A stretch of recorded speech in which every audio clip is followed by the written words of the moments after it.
so I said, fuck off, dude. I don't care if the McRib's not back. You guys have the ingredients to make it back there. Right. And they called the cops on me. And that was the first time I went to jail. Don't feel like watching movies, so I'll watch people guess them instead. I don't know how it goes. I think it starts with your show. So no Joe or Elliott. What are they? Matthew Yeah, Fox? no Joe or Elliott. I know. A couple of Matthew Foxes over here. Elliott had his wife's birthday, and then what was the other thing? Their anniversary. They had like an anniversary, and Elliott's always so apologetic. He's always like, please, like, he's sending texts and like, dude, I'm sorry, like, I can't do this weekend, and I wish I could. And it's like, and then like this one came up, and he was like, dude, I could do it Monday night on my own, and Joe is like, Joe never stops working. Like, he's just working at home on his family, with his family, and then he's working at his job where he's working, and he's just like there's just never doing the podcast it's probably hard for him. Yeah. It's hard for him to do. And so I was like, it's tough what? Sitting down and talking. It's really, really. I know. And especially when you're like, I got to get breakfast started for my kid. Like, imagine having kids, Ralph. I had breakfast. Me and my wife got up whenever we whenever the fuck you want. Dude, that's left and went to breakfast. It was a little bit easy. about the child-free life a little bit. Yeah. Let's talk about that a little bit. Nice. Because it's kind of nice. I grew up like, I thought I always wanted kids, and I kind of would. I think I'm more curious to see what a little Ralph and Stevie would look like. It would be but very then at cute. the same time, like, Ralph and Stevie now really like going out to breakfast when they wake up and just get dressed and go. And be like, what's today? Today we just chill. Today's a chill day. Yeah. What do you guys do on like a Sunday, if you don't mind me asking? Because guys, my buddy Ralph. So here's the deal. I think I like we're reaching Kevin Plackey levels. Like what's the best way to pronounce your last name? Even though you've told me so many times. Yeah. I at this point, like in our friendship, I still feel like it's a running gag, which is great.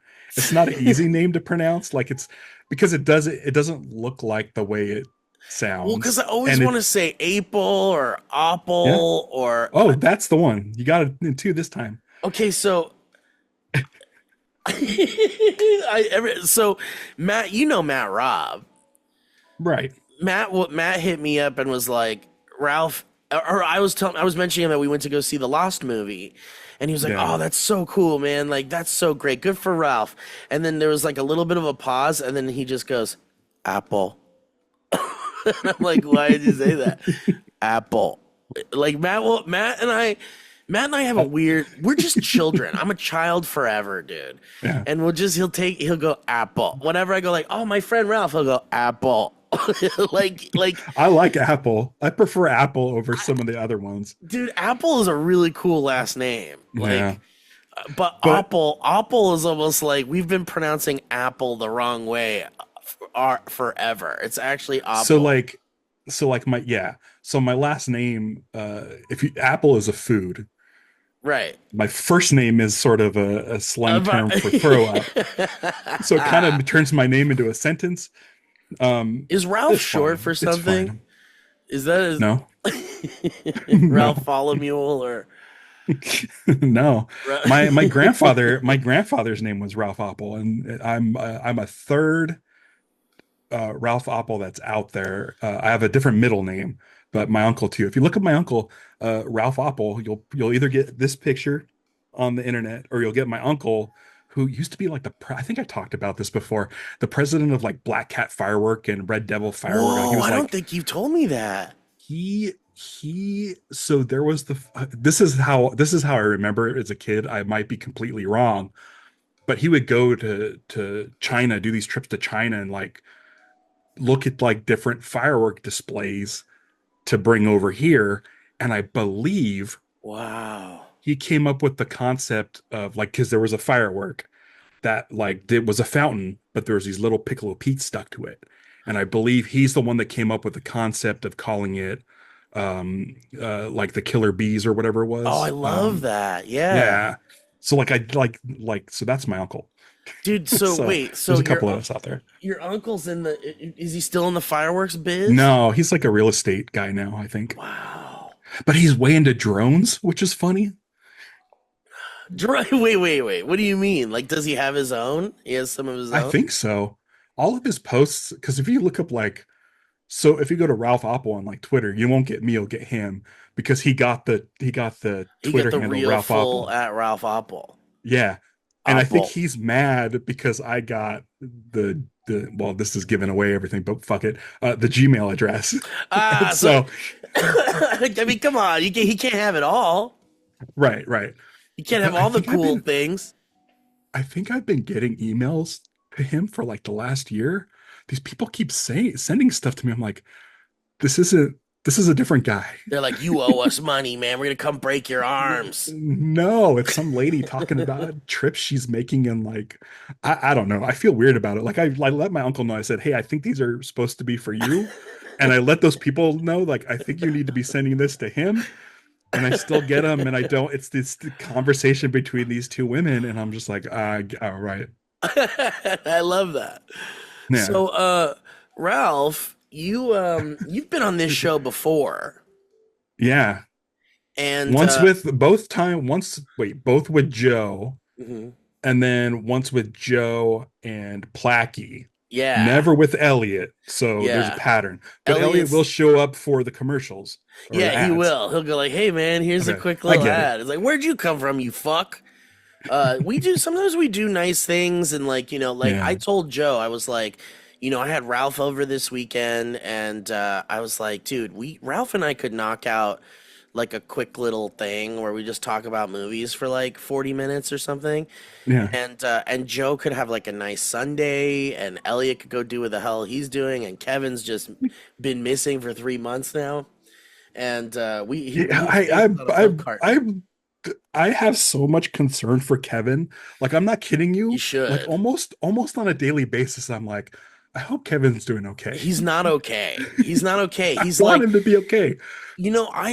I don't know if you have what kind of anxieties or mental Yeah, I illnesses think you have yeah. in your family or you have, but Mhm. I'm just like a fucking mess of a person, and Right. it's hard for me to do anything and go anywhere and be alive without feeling the pressures of constant anxiety. Mhm. And I imagine, and I feel like, man, nobody, like, this is just my life. Like, I've learned to normalize, like, to Right. the bar, if we're this high, I learned how to like live this high, you know what I mean? And so Kevin is like the next generation of messed up kids. Like, Right. you know what I mean? And he's got it But even like worse than I do, I think. like I'm 47 years old, so I feel like I've been through this shit. Right, Um, you've but I learned to see him. normalize it. I see Kevin, and he's super talented, and he seems like the sweetest guy, and he's Yeah, also like a kid, and I just want to be I know. like maybe it's that the lack of being a parent in I me know, that I right? still want to like help him and coddle him because I like at Yeah. one point I was like we may need an assistant editor for this thing, and the director Taylor uh doesn't really want someone on as an assistant editor unless they happen to be like a Lost fan, because that's what we're looking for, like as far as Yeah. like sponsorship goes and people involved. We want like Lost fans. And like I'm like, oh, this guy is a massive Lost fan. And I was like, I want Kevin, I want you to come I over here, and know. like there's this thing I want to do. And then like I was bugging you like a couple weeks ago when we did the premiere. I'm like, we have a spot for Kevin and a plus one. Please bring him along. I And he was like, know. he didn't show up. And I'm just I like, know. so Kevin, if you're watching this, like, I don't know, just He's a little let me enigma.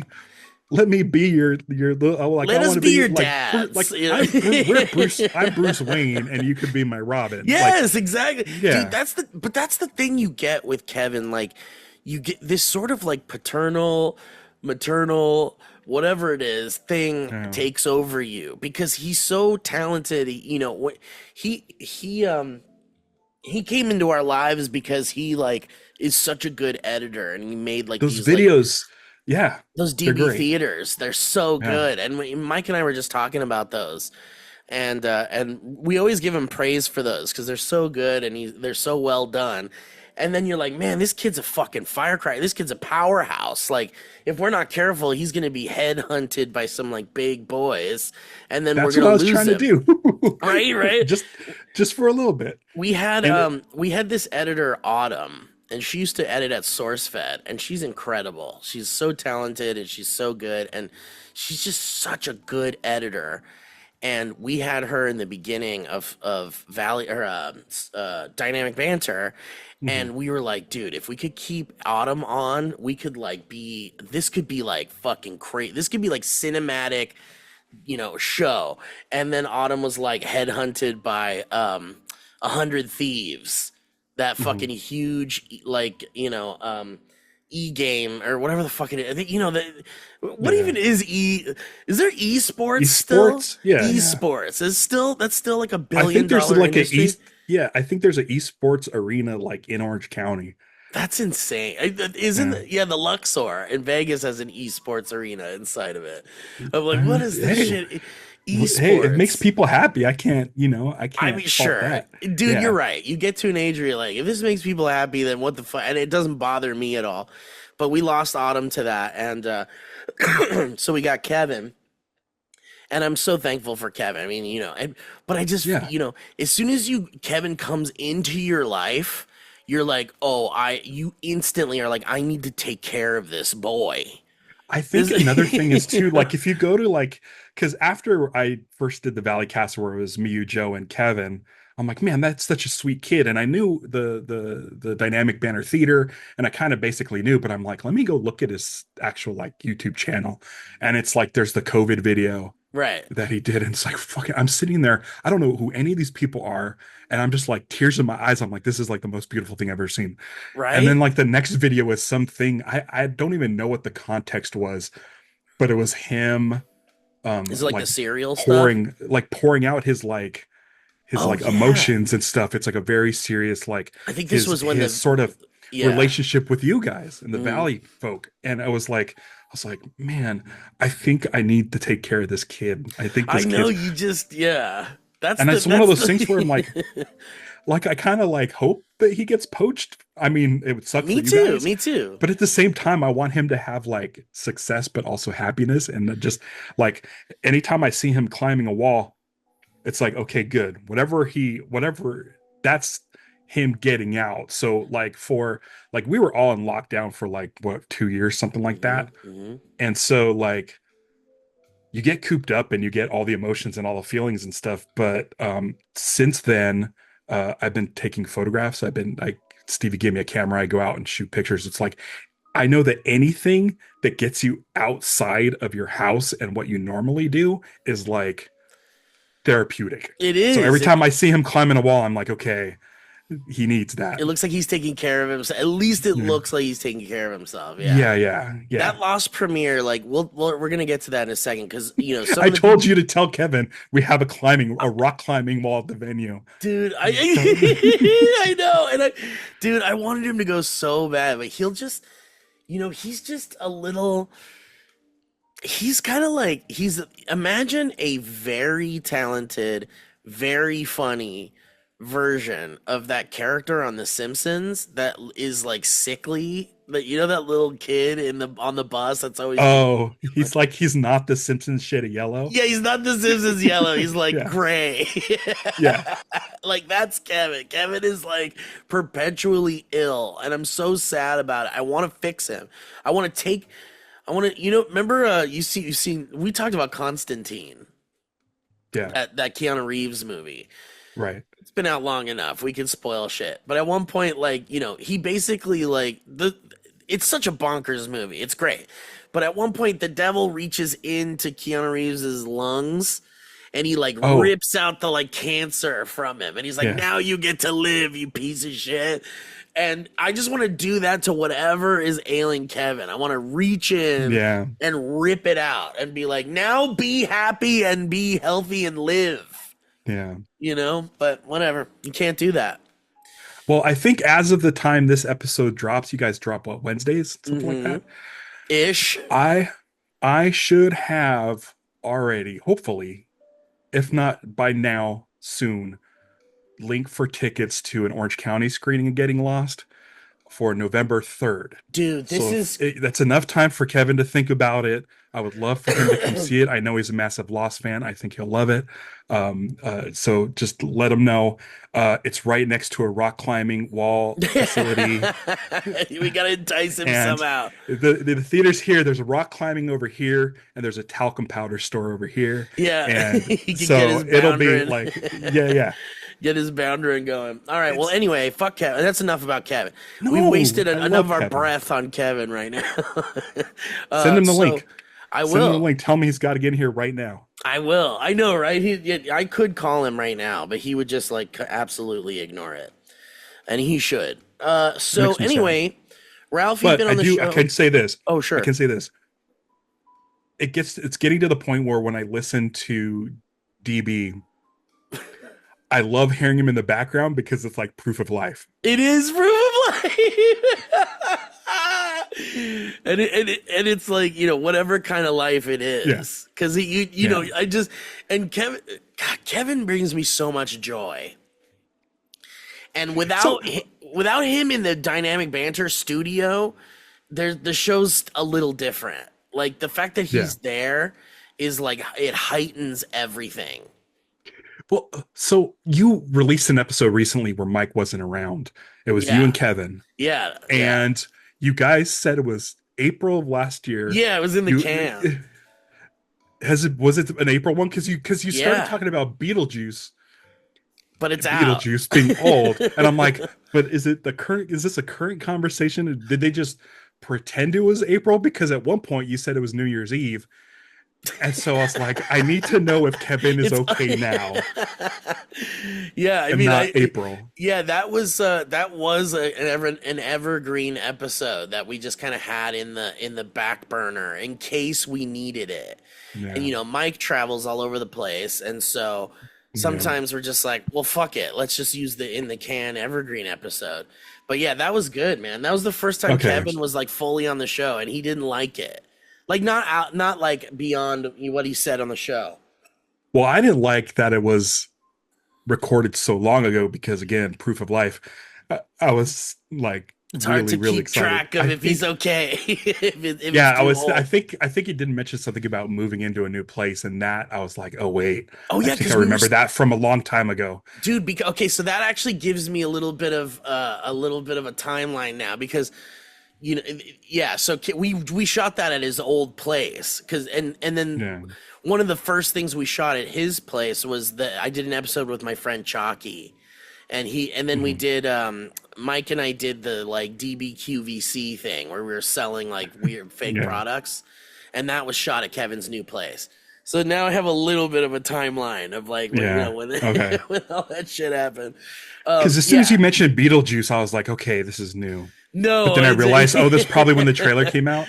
Yeah, right. It probably was, and I think it might have been hot off the heels of that like weird conversation Mike and I had, where he just didn't understand that I find it depressing to see like characters we love be old, and you know, and that was all hypothetical because we hadn't seen it yet. And now that I've seen it, I can't like. Have you talked about this movie on any of your shows?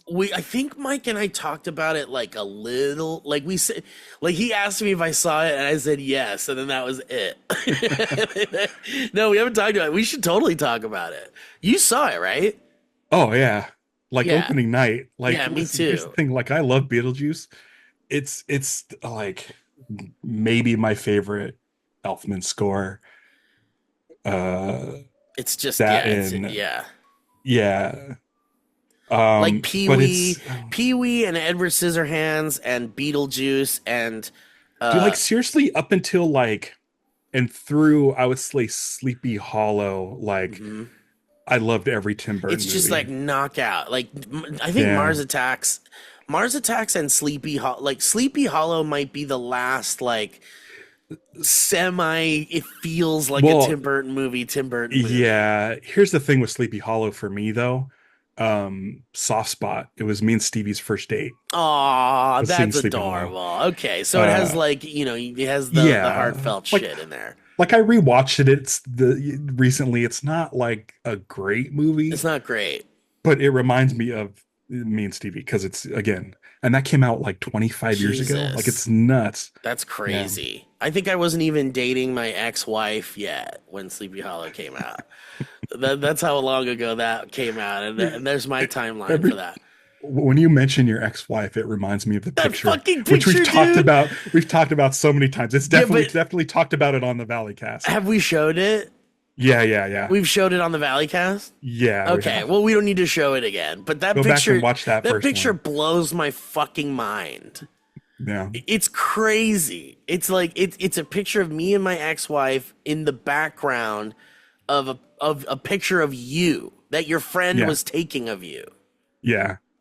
Yeah. And there I am in At the Comic-Con, background. when there was like a billion people, and this is like, it's Right, not a like billion people. it's not like SourceFed days. This is pre-SourceFed It's days. pre-SourceFed, it's not like, yeah. It's not like you were like signing something or you were. No, I'm just No, there. You're just a guy. I think I was We're in both line just to. guys. There was like a Tom Kenny signing or something, and then Mark Hamill like popped up. Was that what it was? It was either that or it was the have no Walking idea. Dead. It might have been a Walking Dead thing, or this was pre-Walking Dead.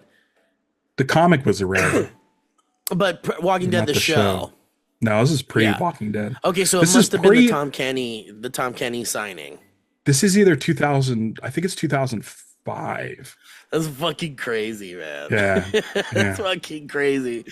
So anyway, so Beetlejuice, Beetlejuice, Full title. full title, Beetlejuice 2024 AD. Dude, but here's the thing. They dropped that real fast. I feel like the Why 2024 AD is not there anymore. I've always put it in there because it's on the poster and it made me laugh. I'm like, it's just supposed to be a headstone, but it doesn't make any sense. But Tim Burton did that on purpose. That was a choice. It was like a choice he made early on that like just didn't stick because it was like there's a Dracula something. There's like a Dracula 20 something or Dracula. Dracula 2000? Not maybe it's Dracula 2000. No, there's like some classic thing or something that has like the date in the title. Was Dracula 2000 Richard Elfman? No way, was it? Which one did he do? He did some vampire movie. I swear to God. I don't know. But Should I look it up? Dude, it was intentional. Yeah, look it up. Okay. It was intentional, and I think he wanted the 2024 AD in there, and it just didn't. But it, it's confusing as fuck. Dude, the most disheartening thing I learned about the new Beetlejuice movie was that Tim Burton didn't like rewatch Beetlejuice before he like did this. No. Did you know that? Did you hear about that? That he didn't? He didn't. You'd think that if you're making the sequel to like a classic movie, you'd like sit down in your little theater. Like he's got to have a theater in his house. You'd sit down in your little theater and you'd have Deep Roy running your projector. he's like, Okay. Deep, put on Beetlejuice. Like you'd feel like he'd do that. Like he would just watch Beetlejuice and be like, okay, now I'm ready to make Beetlejuice 2. But he didn't. He says that he didn't rewatch it and he hadn't seen it in like ever. Well, he got a lot of details right. It must have been the people working on it. That's what I'm saying. And also like, but I think that it was a detriment to the overall movie that he didn't watch the first one before he started making this one. Yeah. So Richard Elfman did not direct Dracula 2000. He directed a movie called Modern Vampires. Oh, that's which right. came out in 1998. So modern was close to 2000. So you could see my confusion. But yeah, the connection's there for sure. yeah, So much Wait, Jeffrey are we gonna watch Jones that in movie? We should Beetlejuice. watch that. Have you seen that? No, I haven't seen either. Modern, what is it called? Modern Vampires? Modern Vampires. Oh, you haven't seen Dracula 2000 either. No, I've seen Richard Elfman's most recent movie called Bloody Bridget, which I quite enjoyed. How many movies has he made? A handful. Still waiting on that Forbidden Zone 2. I don't know if it's going to happen. It's just at this point, it's like we don't want it. I think it was like 13 years ago. It's like 2013 or something. Like I gave $100 to be an extra. That's right. That's right. In the He Kickstarter. did like a Kickstarter. Yeah. So like if this thing happens, I'm showing up. There's like a Forbidden Zone 2 trailer on like a Forbidden Zone like release, like a Blu-ray set. It's probably the director's cut, which I do not have. Yeah, and the colorized, like you've seen the colorized version? I've seen the colorized version on the big screen. Oh, that's cool. I mean, obviously I don't prefer it, but right. It did add a new level of weirdness, so that it was like watching it through fresh eyes again. Mm-hmm. But for the most part, I'm like, I kind of like, I have the black and white on DVD. It's actually right up there, and it's signed by him. And you gotta have that. All right, well let's talk a little bit more about Beetlejuice. Beetlejuice, and then we'll jump into that. We'll talk some more about your last thing that happened. Okay. Which is, Sounds it good. could be a little bookend or something. Yeah. But so Beetlejuice 2024 AD. Now they have to do Beetlejuice, right? Like what, 2026 AD? But yeah, but it made so much money, right? It made a lot of money. Yeah, I think it made a lot of money. Let's find out. All right. Beetlejuice. You go to the good old box office mojo. Is that accurate? Yeah. I mean, I'm glad it made money, but it made money not because of the quality, because people were curious. Oh, of course. It made 265 million. Oh, wait. Tim Burton's film Beetlejuice. 2024 AD.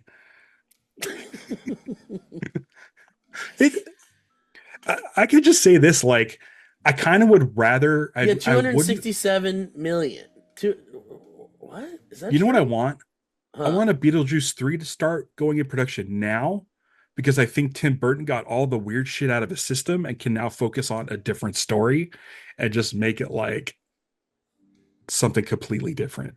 That would be cool. Because I don't want the nostalgia to sit in and be like, oh, I want to revisit that. No, just Beetlejuice and like some new family. Like, dude, I'm bummed we didn't get like this Beetlejuice sequel had so much shit going on that didn't fucking matter and didn't go anywhere. Like the fucking wife going after Beetlejuice. That was like the most pointless, useless storyline I've ever seen in a movie, ever. And the resolution happened so fast.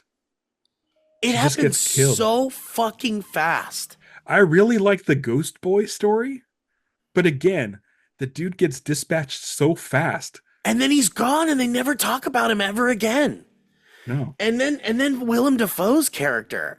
Like, again, you're like fucking Willem Dafoe in a cool Tim Burton movie, like in a sequel of Beetlejuice, like, let's fucking go. And then you learn what his character is. He's like a fucking paranormal cop. I thought, dude, my brain was like, okay, they're going to be like, Winona Ryder's character has like a popular show based off of like looking into the afterlife and ghosts and shit. But she's like using the guide as like a way to like, and I was thinking maybe she's messing with things she shouldn't. Yeah, and maybe the Willem Dafoe character finds out that a living person has been using one of the guides of the, the handbook for the recently deceased, and that's like a huge no-no. And so I thought he would be going after Lydia, but it's like instead way more convoluted and worse than that. And, whatever, we can get into the little details, but the thing that you mentioned that made me think of another potential missed opportunity was, the fucking minions, those like fucking like shrunken head guy, like literally minions. Like I'm like, Yeah. this is fucking garbage. Like who fucking thought they were just thinking like we're gonna sell toys of these guys or Right. these are the new. This is like some. I'm just sick of it. I'm sick of when they do that shit, man.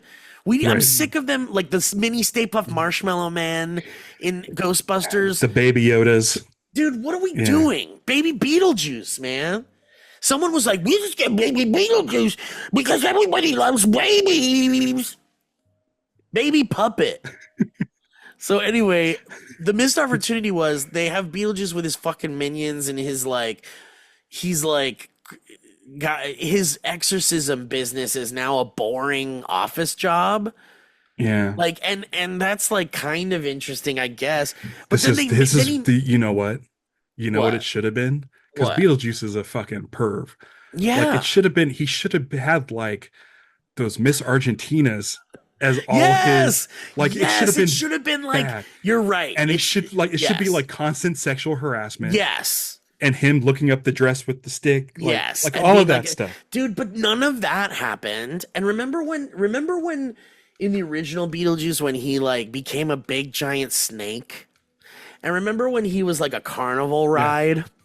Right. Like he became a fucking carnival ride. And then he made people do carnival shit. He didn't do any of that shit in the new one. Right. He didn't like transform into something and like all we got was this like really cheaply like black and white, like that weird thing where he did like the voiceover about his backstory. I like that though. I like it because it's new and different. But it was like, but you could tell that they edited that and they were like, we can't just have Michael Keaton go like this and tell everybody about his story. Like he's just doing endless lines of dialogue. You could tell like in the edit, they're like, fuck it, let's just do like a French. Let's just do like. I thought it was fine because it was one of the few things that was new and different. Yeah. Also, the flashback where they did like the Lipton iced tea commercials, stop motion. With Charles That's all he Dietz. was. That's brisk, Yeah. baby. Look at the just to bring the pervert character. They gave him the perfect out. They gave Jeffrey. They wrote the perfect out for 100%. Jeffrey Jones, and then they just brought him back. It was so funny that he was a torso. But then so here's the thing. Yes, they had the perfect out. And it's like, okay, this is going to bring the family. This is the event that brings the family back together. They haven't seen each other. Okay, off we go. I get it. But then they bring him back, but it's just his torso with all this blood spewing out of his head. I'm like, okay, this is kind of funny. But the best part funny. is when spoilers, like when Lydia or Delia dies. Yeah. She instantly recognizes him. Right, even though he's cut off his head right and here. shit. Yeah. And she says, look what they did to me. She's so self-centered that she's had two little Yeah, the little thing. That's snake. all she had. Yeah. And he's literally A gory torso down a mess. person. Yes. And she's like, look what it did to me. I thought that was kind of fun. Yeah. I mean, look. And they like hug and he's just spewing blood all over her face. And it's like, this is like for kids, I guess. I don't know what this movie's for. Because they sure shit got the popcorn buckets. That's what I'm saying. Like, there's some stuff in it that's like, all right, maybe that's kind of fun. Like when he does the acoustic guitar in the little cemetery when he's like singing at Lydia or whatever. Like that part was kind of fun. The MacArthur Park scene is like fucking unbelievable, dude. So here's the thing. What is that? This is something that I really loved it. I hate you the song. loved the I've MacArthur never Park liked the song. scene? Yeah. So I'll tell you why. God, why do you keep cutting back Because to at that that fucking point- cake pouring out goo? Because here's the thing. I feel like Tim Burton didn't want to do this movie. No one wanted to do this movie. And Tim Burton's like, someone else is going to do this movie if we don't do it. Let's get together and make the most unhinged thing. We're going to go shoot a 6-hour movie and make it so fucking unhinged. We're going to hand it to the editors and they're going to have to figure it out. Like, that's what it felt like. That's really funny. So when MacArthur Park happened, I'm like, this is no studio note can fix this scene. No, It has to be this. And I feel like Tim Burton was calling them on a bluff. And he was just like, holy shit, it was so unhinged. I think he just thinks that's funny and good. Long. It was 10 minutes long, and I'm just like, but the thing is, like, Jenna Ortega. It's so bad. Jenna Ortega and Catherine O'Hara. Catherine O'Hara and Winona Ryder and Michael Keaton, like, seem to weigh into it and having fun to the point where it's just like they're all like pulling somebody's leg. Like, I feel like they're really trolling WB, and they handed over this thing and WB got it and was like, how do we fix this? And you can't. They made it unfixable. I mean, I think so for me, I'm just like, amazing. This is like the Gremlins 2 of, you know, of a sequel to yeah. Dude, I want to feel like that's what it is, and I really feel like you're giving them way too much credit, dude. Like the fucking scene where like I think Tim Burton thinks it's funny and cool and good to do that fucking MacArthur Park scene. I think he thought it was like, good, but at least it wasn't like Deo again. Dude, I'm so happy it wasn't Deo. I'm so happy. Dude, the beginning of this movie has Winona Ryder's fucked up fiance pulling her pills out of the trash to give her pills. Yeah. Like, what the fuck is this movie? Dude, and like, this is dark shit. And that is all happening before we see Beetlejuice at all. Like, well, she's having visions of Beetlejuice. I guess that's like, true. This is fucked up. But we're not, like, but for the nothing last fun is 37 happening. years. Like, nothing fun. Right. But for the last 37 years, she's had visions of Beetlejuice that's so fucking dark. This dude who tried to child marry her, like, it's so dark. That is someone you would never forget, though. And she has to take pills to keep the visions at bay. Well, her visions are not due to Beetlejuice. Her visions were some gift she had. But the Beetlejuice stuff is happening. Yeah, the Beetlejuice stuff is happening. But I just, I mean, it's such a weird movie. It's so weird that it's like, it's not, to me, like, overall, like, I fucking love Catherine O'Hara. I think she stole the fucking movie. I think it's her movie, and she's so good in it. And she seemed like the only person having any kind of fun. Like, everyone else seems to just be like, I don't want to be here. Like, I don't even think Winona Ryder knows she's in it. Like, she's just there. She's just there. It's the meme of her on stage. Yeah, like, dude.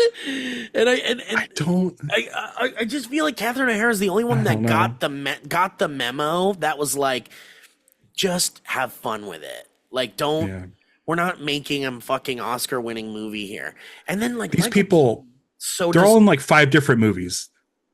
They are in all 5 different, including, and Beetlejuice Michael Keaton is in like a drama.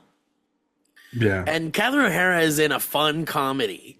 Like, it's so weird how they switch places to me. Like, Catherine O'Hara had the most energy in that movie. And Michael Keaton's Beetlejuice, like, there were so many scenes where Beetlejuice is just standing there, like, listening to Willem Dafoe sitting in a chair. Or sitting in a chair. And I'm like, is this... I swear they're all trolling. Up, right? Like, this is fucked up. I swear they're trolling. Listen, I'd love to believe they're trolling, but there's no fucking way they're gonna waste all of that time to be like, we're just fucking with people. Like, I think they tried to make a good movie. They tried to make a good, funny movie. But anyway, fuck all this shit that exists about it. Let's talk about something that doesn't exist about it that would have heightened that movie so fucking much. Here's my pitch. What if it was just the floating top half of Jeffrey Jones? Here's my pitch. All right. You have Jeffrey Jones dying right in the beginning. Good, done. Great. You have Lydia doing paranormal TV shit. Sure, fine. Perfect. Whatever. Her daughter is also there, but whatever. Maybe you keep the boyfriend plot. But yeah, I like that one. You cut out the fucking Beetlejuice's bride shit, which was totally left over from the Beetlejuice script that's like in France or something. There's like some Beetlejuice script where he's in France, or there's like a theater. I have an idea. There's like an opera house. Anyway, cut out the fucking, hold your idea for a second. We cut out the fucking bride. We cut out Willem Dafoe. Yeah. Right. So what we're left with is we've got Beetlejuice, we've got Lydia, we got Delia, and sure, leave fucking Justin Theroux in too. Fine. But here's what happens. You need his like Beetlejuice's like business where he's like still a bioexorcist feels like such a not included part of the movie. Like, Right. he cares about it. He's tied to it for some reason. You guys watch the fort while I'm gone. Like, why does he care so much about it? So what I'm saying is what they should have done is they should have given us a montage of him doing bioexorcist shit with, like, a bunch of different families.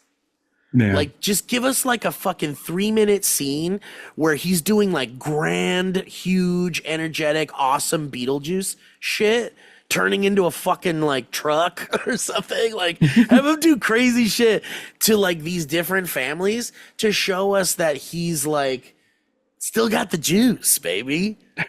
Because we Right. never got a moment in the movie where we got the juice. Maybe we come back 37 years later and he's lost his juice. And it's about him getting his juice back. Maybe that should have been the movie. How Beetle got his juice back. Ride. Yeah. So here's what I'm thinking: make the ghost. This is my thing. Make the ghost boy a ghost girl. Ooh, okay. You need the. So it's still the same plot where that person, the ghost teenager, needs to get back to the afterlife. Yeah. And once that ghost girl gets back there, realize it was a loophole to get the bride back to get Beetlejuice. Oh, so what if it was like it's the same character. It's the bride pretending to be like, dude, see, like, that's all they needed was just like a little extra bit of something. Connective tissue. I guarantee you there's like a 2.5 hour cut of this where this stuff makes sense. Dude, maybe you're right. Honestly, like, so, like, if they had done, I think the bride's death and the ghost boy's death were like reshoots or some shit. maybe, I don't know, or rewrites. It's so weird. Beetlejuice sitting in the chair, going like, "Yeah, you're going to hell, buddy." Whoa, sitting in a chair, dude. This is like this is like what's his name? Not Jean-Claude Van Damme. Who's the fucking guy with the ponytail? Steven Seagal. This is Steven Seagal sitting in a chair. Yeah. They'll stand him in the middle of the room and he'll just be like this while guys like just fly off of him. Yeah, I love Steven that shit. Seagal's like, I'll do your action movie, but I'm going to be sitting in a chair. It's like, what do you mean? When we're doing scenes where you're in a restaurant? No. I'm going to be sitting in a chair no matter what. In the parking garage. God damn. All right. Well, that was fun talking about Beetlejuice. Ralph, you made a movie, and I saw it. I went to your premiere. It was star-studded. You were a fucking mess, but you handled it very well. It was, yeah. It was a lot. You fucking killed it, dude. You were up there with your fucking suit looking like $1 million. Standing with fucking Jorge Garcia up there with you, Bobby Moynihan, your director, Taylor, who we love very much. Yeah. Hector Navarro? Oh, dude. Hector Navarro coming out and killing it. Like, Hector's another one of those fucking talented superstars. This guy's, like, incredible. So Hector's in the movie. And he gave one of, like, the best interviews. The dude has this ability. And I told this to his girlfriend. I'm like, how does he do this? Yeah. I asked her, how does comes he natural just to him. talk? So he did the Q&A for us after the fact. And he found out that he was doing that Q&A maybe 30 seconds before he went on stage. He told me that. So I said before, I'm like, we may need you for the Q&A. He's like, great, I'm in. And so we ended up needing him, and I literally tapped on his shoulder as I went to the stage and "You're said, in. You're up."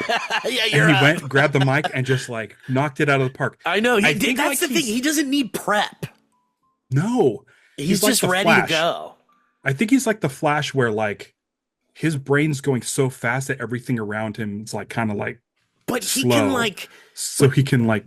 Yeah, he can like arrange his thoughts into like the most eloquent like Like before Yeah. it comes out of his mouth, it's like put into a perfect sentence and then Yeah. shot out. And then he like, dude, I was just in awe Yeah. watching him in the Q&A, like duck down and give people the microphone and like, dude, Yeah. and handling a Q&A with with super fans Yeah. of something. Like your premiere was filled with like super fans and like cast and crew and friends Man. but there were like lost super fans. So it was like it People. was like going to a lost panel at Comic-Con, that Q&A. Yeah.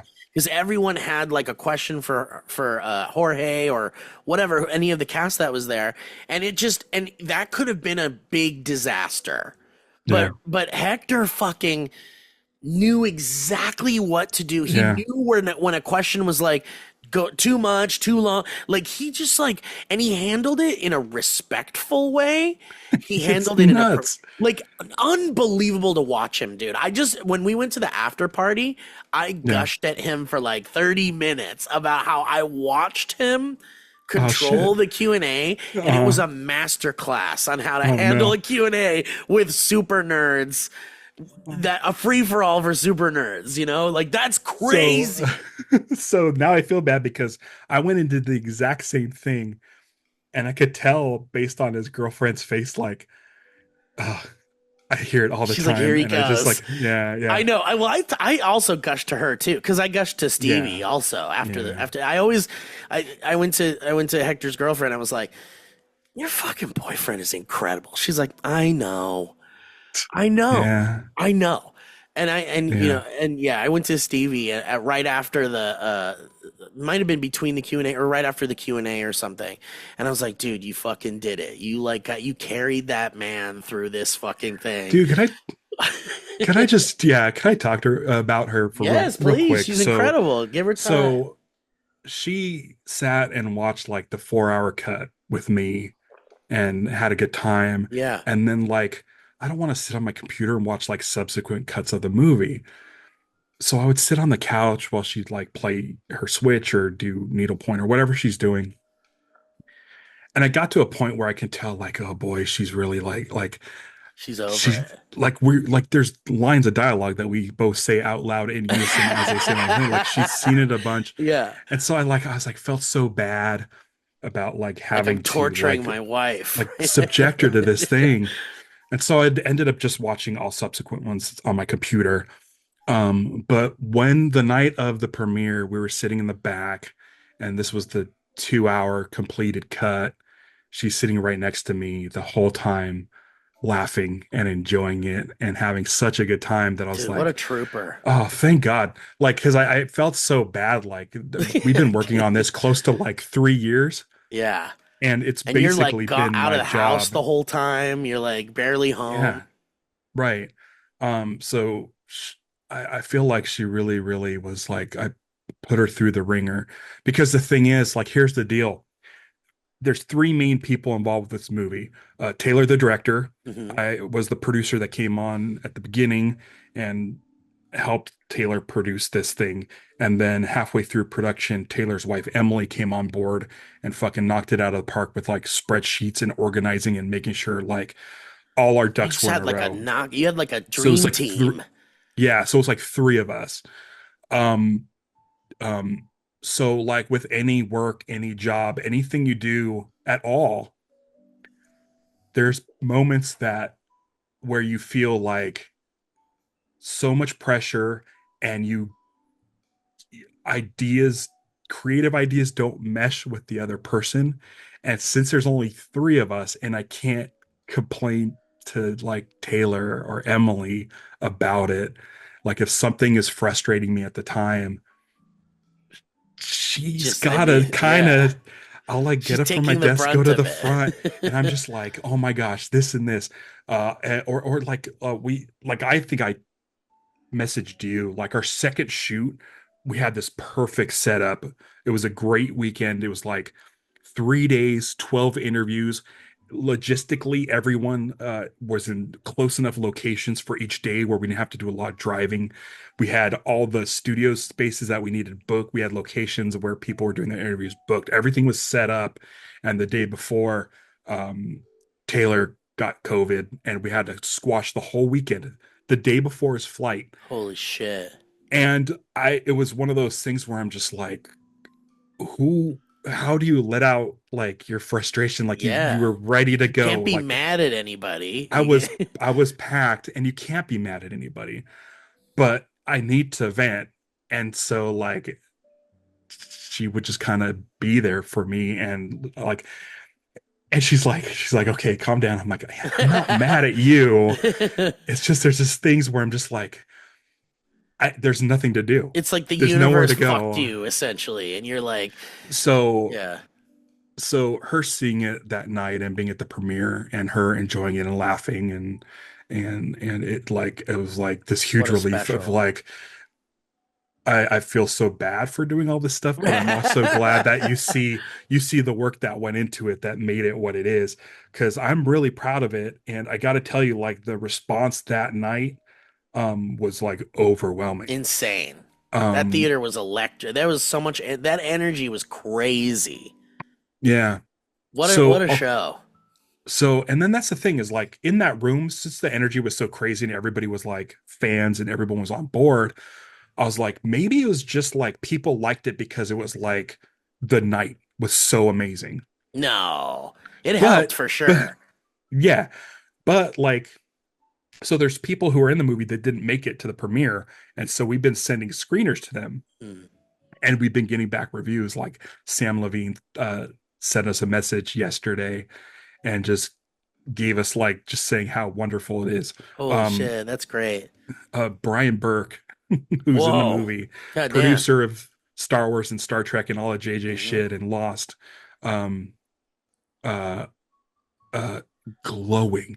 He cannot believe how fantastic it And this is was, and he like in was their living rooms watching it or on their computer by screen or themselves. Yeah, whatever. they Yeah. weren't in that room, and so it's like this is like okay, so we got something. Like it is actually like Yeah, dude. and like Brian Burke was like essentially said like for the people that didn't agree to be in the movie, like they're really going to be sad they didn't. Right, because it's such a Yeah, dude, that is a very interesting observation because it yeah, is like it captures the feeling of being a fan and like if you were around when Lost was airing, it yeah, like captures that feeling so perfectly yeah. well. And I think it's hard for us, you know, and me as a producer is when I do like cold calls and reach out to people and their agents and stuff, like with like Mo Ryan's book coming out. Oh, and now all of a sudden this documentary is coming to knock on my door. They don't know what the vibe is.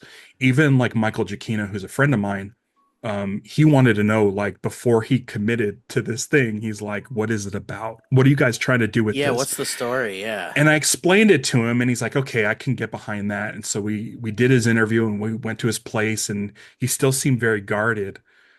Same with like Bobby Moynihan and Jorge, like everybody in the movie, Emily DeRaven, um, felt very like kind of like when they showed up and we introduced ourselves and they'd be kind of like a little quiet, a little reserved. Yeah. And then as we're miking up, usually I'll ask a question about something else, like Andrew Devoff. When we were miking him up, I wanted to talk about the movie Toy Soldiers, that he was the main Dude, villain that in what a the Sean great Astin movie. see, you're like Hector. You got a So, good warm up, dude. so yeah, I was essentially You being were the warm warm up. up guy. And then it got to the point where I'm like, hey, listen, if you don't want to talk about the book, we don't have to ask the questions. But if you have something to say, this is your platform to do it. So people, but the thing is, people would always have a hard out with their interviews. Right. Like Bobby's like, I need to be out by 4:30 on Right. the dot. But it's like And but 4:25 and they're like so ready to say yeah. more. So by the time we're done, like Michael was like having the best time of his life. Damn. Bobby was there till 4:45 just showing us pictures of his honeymoon All of his shit. in on His Oahu. Hawaiian, yeah. And so it's one of those things where it's like I wish we can, instead of like just cold calling Matthew Fox, I wish we could just be like, hey, listen, like there's this thing that happens during the interviews that just turns into a love fest where we're all like the best friends. I wish we could start with that and just be like, we're not digging for dirt. We're so big, and it comes It's across so on crazy. screen. Like everyone is so cool in that movie. They were really fun and really happy, and like, Dude, you're right. It seemed it's like amazing. everybody was It's like, a party. What's her name? Evangeline Lilly, Evangeline Lilly. sweetheart. Dude, just like absolutely charming and like eloquent, and you just fall in love with her all over again. You just She's remember a movie falling star. in love You with can her. feel her like Such a star, and you're just like, God damn it. And you could tell she was opening up and opening up and opening Yeah. up, and it was all like joy and love. And sure, she had the stuff that she was saying about like just being a woman at the time on TV and having to follow the love triangle shit, and like, no spoilers for your documentary, but there's some really good shit in there from her about handling those things in a way that's like professional, but also standing your ground as a woman. Yeah. And being like, this is not how I want to be. I don't want to just be the focus of a love triangle. I want to be like a good character. And it's like fucking incredible how eloquent and you could feel the love, dude. It's crazy that you could like, there's just no other it's so cliche at this point to keep saying there's no other show like Lost.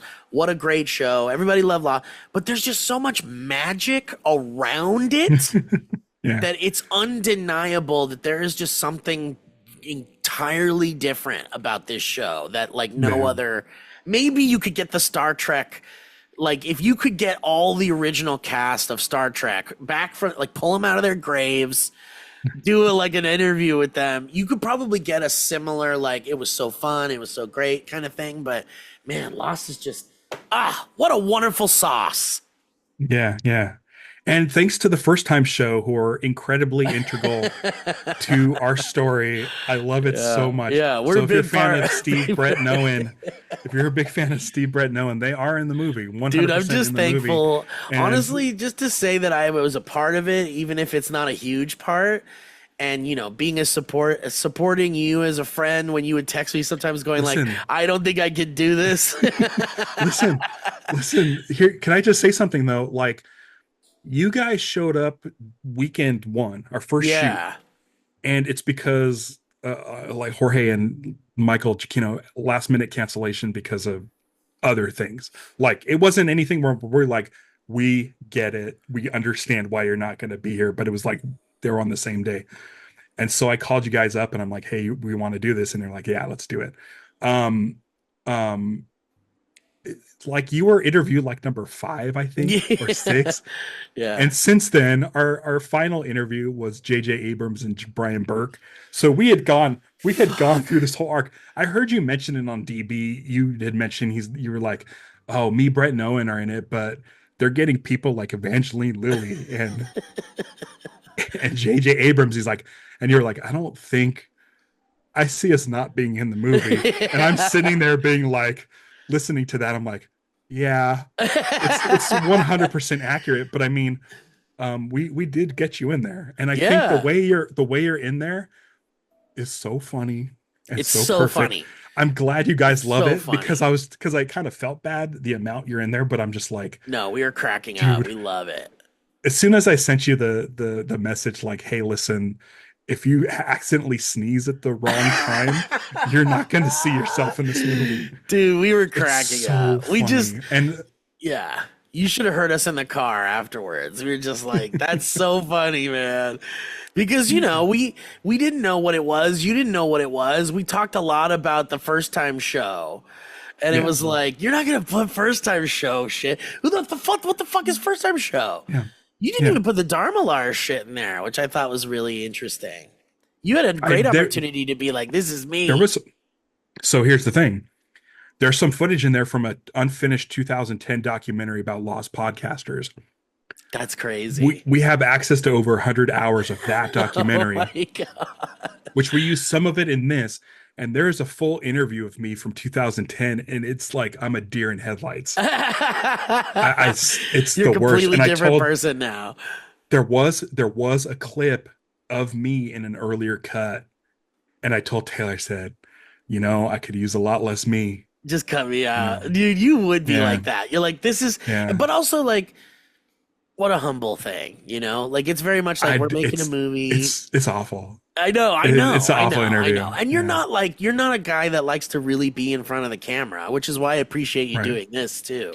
No, I'm okay with it. But I know you don't really love it. You don't love it a like little I zoom do. camera like that. A zoom camera like Yes, this is fine. yes, yeah. But when you have like three cameras pointed at you and you're sitting in a chair with the lights, it's a different beast. And what's funny is I was gonna do an interview, like Darmalar style interview, once we had an edit and we needed segues, like natural segues. So I would like answer a question that leads into the next segment. Luckily, Taylor and his editing skills, because Taylor edited this thing pretty much on his own, was able to piece this all together in a cohesive narrative. Dude, it's so without me having to be in it.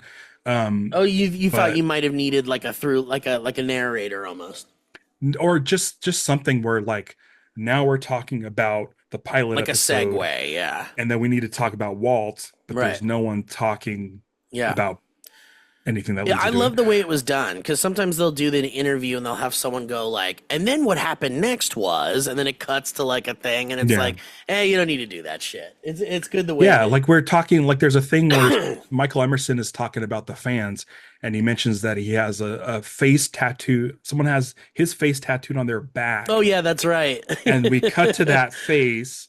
We found that guy like last minute. Wow. Got him to shoot that on his phone. And we're like, here's the release. Can you please? Michael Emerson mentions you in the doc. Like, I was trying everywhere to get a hold of this guy. Got a hold of him. That leads into like all the fan tattoos, which was perfect. Which leads into the Stranger in a Strange Land episode with our interview. Oh, with and there's Bai Ling right there. Like the flow of this thing is insane. Taylor had this big like whiteboard with sticky notes of every topic that we shot, and just started like rearranging and pulling things down and making it flow. And it's just like, what do we want as first act, second act, and third act? And it's just, you made a fucking movie. You made a fucking movie, like straight up. And I'm so proud of you. And shout out to Stevie, and shout out to Taylor. Tell her I said hi. She's great. And dude, what a show. Thank you for doing this show today. Yeah. Wait, how long have we been talking? It's like an hour now. Oh shit! I thought it was supposed to be 40 minutes. Yeah, right. I like talking to Steve. Yeah, I like talking to Ralph. You're a good boy, Ralph, and I appreciate you. And we got a lot of stuff in the future. I'm really excited about what you do next, and I'm excited. Things are really exciting, and I'd hope you come back on the shows. We got to get you on DB eventually. I feel. Okay, I'm going to tell you something. Yeah, tell me I don't mean to offend. I don't listen to the episodes with guests. Really? Yeah. You know why? Because I love you two so much. I love your rapport. It messes with the vibe. It's like, listen, like there's, oh my God. So the weekend of the premiere, I'm at an all-time like anxiety levels. Sure. Like there's so many moving parts, and it's just me, Taylor, and Emily. And there's like, and you're like, all I need is Kevin Blackie here, and I'll be okay. and so I'm like, okay. Every day I open up my podcast, see what's going. It's Friday, DB's on there, and I'm like, I hope this one isn't the one that gives me anxiety. And I think it was like the noisiest fucking episode. And I'm like, okay, I'm gonna save this one for Monday. And you're like, I can't do these noises right now. I need Zen. But like, there's sometimes like this past episode you did, I listened to on the way up to your place. I went up and visited you and you guys. And it was like the bubble doubler, and it went on for like maybe far too long. But I'm like, this could be the rest of the episode, and I'd be happy. Because Mike, you had mentioned to Mike the Getting Lost doc. And he immediately started talking about other stuff. So that made me laugh. But it was one of those things sidetracked like so fast, so easy. Where like I love DB so much that I bought the hat. Obviously, as yes. you can see, have the record. when I visited your house, and not to give away too much about No, please. your life, but when I peed in your bathroom, there's a DB poster on the wall, and I just stared at it. There's like an ear and it's bleeding, and there was like There's all the Tic Tacs and shit. There was there's Owen choking on pizza. And Which will forever be ridiculous. Oh, Owen could have died in that timeline. But there's something like when you have a guest on, you kind of pump the brakes on the noises. No, totally. And I need the noises. And could I just let you know, like, my apps, this is a memory. Like, I wish I remembered the episode or bookmarked the episode, but there's an episode maybe like a year ago where Mike's dad called while you were recording.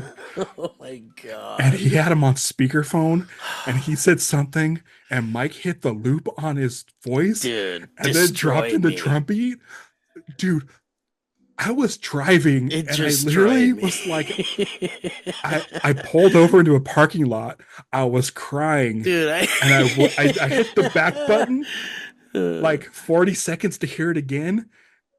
It destroyed me. I don't know if that's on one of your TikTok shorts or one of your stories. It needs to be, huh? It needs to be. If there's anyone that knows that episode, track it down. I know this is Valleycast. This isn't DB. No, but people, there's a cross section. There's Venn diagrams. Jesus Christ. Dude, that killed me. Because he's a sweet dad checking in on his boy, and he got caught up in the fucking chaos that's DB. Dude, and without knowing that he's on display being exploited as a drum beat. And I was just, Christ, dude, that's what makes it 10 times funnier, is that you were unaware you were gonna be a drum beat. Like, you were unaware, that part. He probably still doesn't know. No, still doesn't know. And I love that. And I think that I appreciate you saying that about the guest episodes, because there is something very different about them. Yeah. But something that I always try to keep in mind is that, like, it's a perfect opportunity to fuck with people. Right.